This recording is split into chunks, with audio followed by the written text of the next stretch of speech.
అధ్యాయము 4 నుంచి 14 వరకు.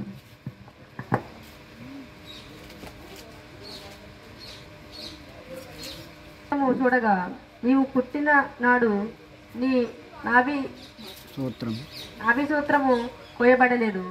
శుభ్రమగుటకు నీవు నీళ్లతో కడుగబడను లేదు. వారు నీకు ఉప్పు రాయకపోయిరి, బట్ట చుట్టకపోయిరి. ఈ పనులలో ఒకటేనను నీకు చేయవలని ఎవరునూ కటాక్షింపలేదు. నీ యందు జాలిపడిన వాడొకడును లేకపోయెను. నీవు పుట్టిన నాడే బయట నేలను పారవేయబడి చూడ అసహ్యముగా ఉంటుంది.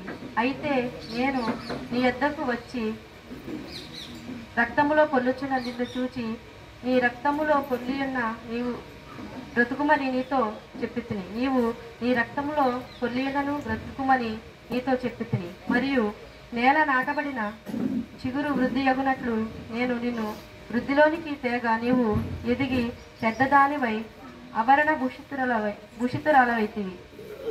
దిగంబరివై వస్త్రహీనముగా ఉన్న నీకు స్తనములు ఏర్పడెను, తలవెంట్రుకలు పెరిగెను. మరియు నేను నీ యొద్దకు వచ్చి నిన్ను చూడగా ఇష్టము పుట్టించు ప్రాయము నీకు వచ్చియుండెను గనుక నీకు అవమానము కలుగకుండా నిన్ను పెండ్లి చేసుకొని నీతో నిబంధన చేసుకొనగా నీవు నాదానవైతివి. ఇదే ప్రభువైన యెహోవా వాక్కు.